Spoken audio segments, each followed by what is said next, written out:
Singapore, a new tripartite work group will be set up to look into the concerns of older workers and how to protect their interests as the resident workforce ages, announcing this during the Manpower Ministry's annual work plan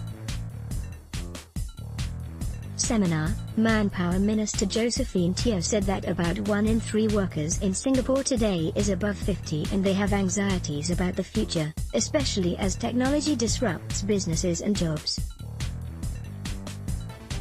Singapore is also facing a demographic disruption of an aging population with a shrinking working age population, she added. The work group will look into 4 areas: ensuring older workers are valued, reviewing their retirement and re-employment age, considering Singapore's next moves on retirement and re-employment age, and examining Central Provident Fund (CPF) contribution rates for older workers and its impact on retirement adequacy.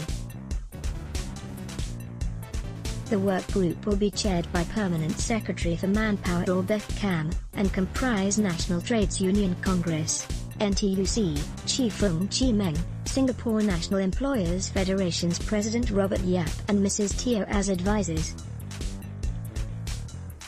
Representatives from tripartite partners will also make up the work group. Should we continue to assume that most people do not work beyond age 64?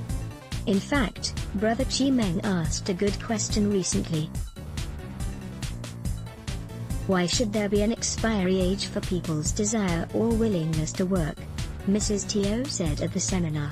If so many countries will have older populations, how can we turn this into a competitive edge for our economy and society? The setting up of a committee to better support older workers was first mooted by Mr. Ong during his first speech in Parliament as Deputy Secretary-General of NTUC in response to the President's address. He also proposed expanding the Inclusive Growth Programme (IGP) by the National Trades Union Congress to extend more help to low-wage workers. The program, which is managed by NTUC's Employment and Employability Institute (E2I), will be expanded to support more companies in efforts to raise productivity and to make sure they take care of low-wage workers. Businesses enrolled in the IGP are given incentives to redesign jobs and make technological upgrades, and have to share these productivity gains with low-wage workers.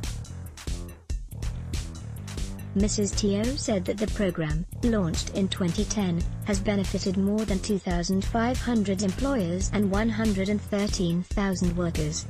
The government fully supports this push. The IGP goes beyond wage improvements but also addresses concerns about the skills development and career progression of low-wage workers. MOM will work with NTUC to enhance IGP and look into other possibilities to ensure that low-wage workers are also part of our nation's progress, she said. New Skills Future for Businesses to boost human capital capabilities. A 1-year pilot Skills Future for Enterprises (SFE) initiative was also announced at the seminar. The initiative aims to help employers build human capital development capabilities. SFE will guide companies in putting in place human resource systems, structures and processes, and help transform existing practices to provide better training and development for their employees.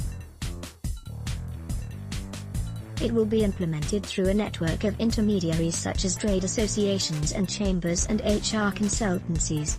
They will provide end-to-end assistance to employers and diagnose their current capabilities. SNF will be MOM's first partner for the initiative, and it hopes to engage 1,000 companies across the 23 industry transformation map sectors. It will expand to a full rollout of 10,000 companies over the next 5 years.